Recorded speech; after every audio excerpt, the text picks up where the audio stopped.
বন্ধুরা, আজকের গল্প চুড়িয়ালির।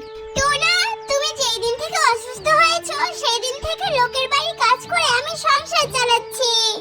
ভেবেছিলাম যেই টাকায় কাজ করব সেই টাকা কিছু টাকা বাঁচিয়ে তোমার চিকিৎসা করব, কিন্তু সেই সব যে কিছুই হচ্ছে না টোনা। আমি তোমার কথা বুঝতে পারছি টুনি, কিন্তু কি আর করব বলো? ভগবান না আমাকে সুস্থ করছে না আমাকে মৃত্যু দিচ্ছে। আমার তো এভাবে বিছানায় শুয়ে থাকতে ভালো লাগে না টুনি। এইসব অলক্ষণে কথা মুখে এনো না টোনা। আমার যতই কষ্ট হোক না কেন, দেখো একদিন আমি ঠিক তোমার চিকিৎসা করে তোমাকে সুস্থ করে তুলবো। জানো টোনা, আমি ভেবেছি আমি নিজের হাতে চুড়ি বানিয়ে বাজারে বিক্রি করব, কারণ এখানে তো কারোর চুড়ির দোকান নেই। তবে টোনা, আমি এক্ষুনি চুড়ি বানানোর সামগ্রীগুলো জোগাড় করি, কেমন? এই বনটি হলো সোনাইমুড়ি বন। এই বনে টোনা আর টুনি বাসা বেঁধেছে। হঠাৎ টোনার শরীর অসুস্থ হয়ে যাওয়ায় টুনির অনেক সংসার চালাতে কষ্ট হতো। অবশেষে টুনি নিজের হাতে চুড়ি বানিয়ে বিক্রি করার পরিকল্পনা করে। দেখো টোনা, আমি কত সুন্দর করে চুড়ি বানিয়েছি। নিশ্চয়ই সবার এই চুড়িগুলো অনেক পছন্দ হবে। তবে টোনা, আমি যাই এই চুড়িগুলো বিক্রি করতে। এই কথা বলে টুনি তার বানানো চুড়ি নিয়ে বিক্রি করতে যায়। চুড়ি নেবে গো চুড়ি, আছে নানান রকম চুড়ি। কে কে চুড়ি নেবে? আসো, চুড়ি নেবে গো চুড়ি। টুনির এরকম আওয়াজ শুনে সেখানে সুখী পায়রা আর মিষ্টি টিয়া চলে আসে। আর এত সুন্দর চুড়ি দেখে তো ওরা অনেক খুশি হয়। বাহ! আরে টুনি, তোমার চুড়িগুলো তো অনেক সুন্দর। আমি এত ভালো চুড়ি কখনো দেখিনি, জানো? দাও দাও দেখি, আমাকে এক ডজন চুড়ি দাও।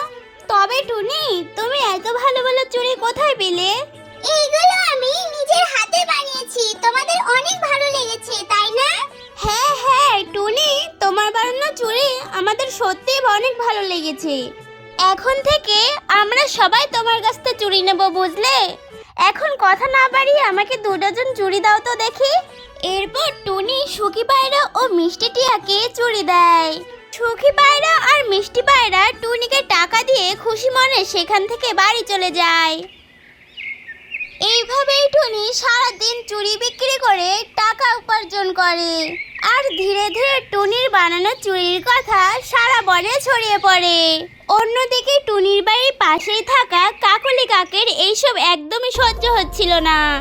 না, এই শয়তান টুনি আগে কত গরিব ছিল, আমার বাড়িতে কাজ করে খেয়েছে, এখন তো আমার চেয়ে বড় লোক হয়ে গেছে চুড়ি বেচে। না, আমিও আজ থেকে ওর মতন চুড়ি নিয়ে বিক্রি করব, তখন আমার কাছ থেকে সবাই চুড়ি নেবে।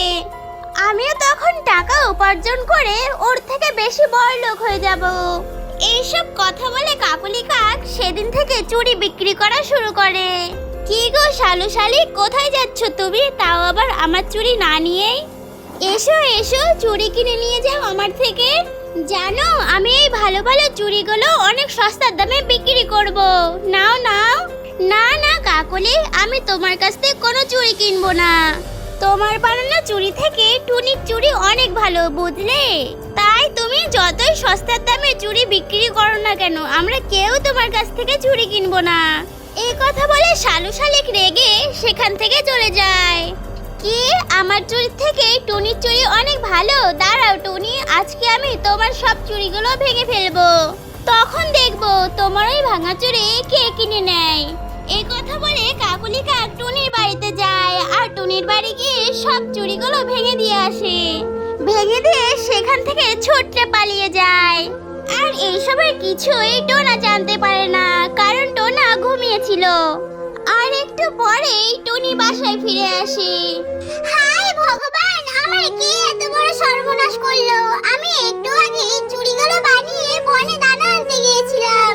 ভাবলাম এসে চুড়ি বিক্রি করতে যাব, কিন্তু এইটুক সময়ের মধ্যে কে আমার চুড়িগুলো ভেঙে দিয়ে গেল! এইসব কথা বলে টুনি অনেক কাঁদছিল। আর এইভাবেই রোজ কাকলি কাকে সে টুনির বানানো চুড়ি ভেঙে দিয়ে চলে যেত। আর টুনি ঠিক এইভাবেই কাঁদতো। সকালে টুনি অনেক কষ্ট করে চুড়ি বানায়। যাক, অবশেষে আমার চুড়ি বানানো শেষ হলো। যাই এবার বাজার থেকে বাজার নিয়ে আসি। ঘরে তো একটুও বাজার নেই, এসে আবার চুড়ি বিক্রি করতে যেতে হবে। এই কথা বলে টুনি খুশি মনে বাজার করতে চলে যায়। এই সুযোগে কাকলি কাক এসে টুনির বানানো সব চুড়ি চুরি করে নিয়ে যায়। এইদিকে টুনি যখন বাজার শেষ করে বাড়িতে আসে দেখে তার বানানো একটাও চুড়ি নেই। তাই দেখে টুনি অনেক ভেঙে পড়ে। সে কি, আমি তো সব চুড়ি এখানে রেখে বাজার করতে গেলাম, তাহলে আমার চুড়িগুলো কে নিয়ে গেল? আগে আমার সব চুড়িগুলো ভেঙে দিয়ে গেছে, এখন চুরি করে নিয়ে যেতে পারে?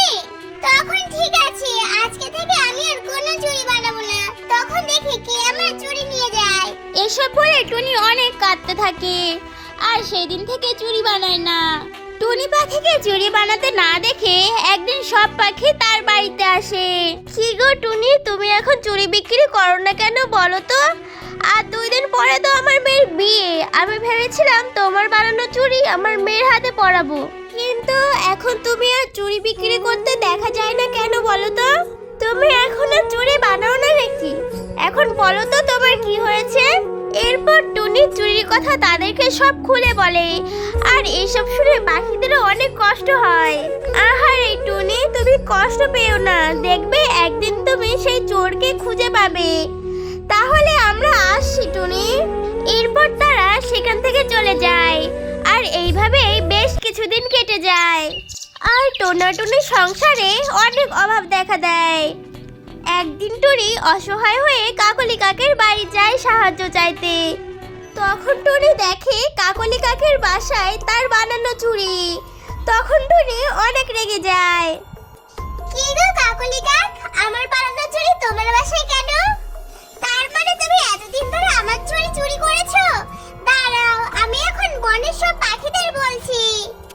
এরপর টুনি বনের সব পাখিদের ডেকে আনে আর তার বানানো চুড়িগুলো দেখায়। এ কি, সত্যি তো এগুলো তো সব টুনির বানানো চুড়ি, আর আমরা টুনির বানানো চুড়ি খুব ভালো করেই চিনি। ছি ছি ছি ছি কাকুরে, তুমি এখন কিনা চুরি করতে শুরু করেছো? বন্ধুরা, চুরির অপরাধে কাকলি কাককে বন থেকে তাড়িয়ে দেওয়া হবে, কি বলো তোমরা? সুখী পায়রার কথায় সব পাখিরা সম্মতি দেয় আর কাকলি কাককে বন থেকে তাড়িয়ে দেয়।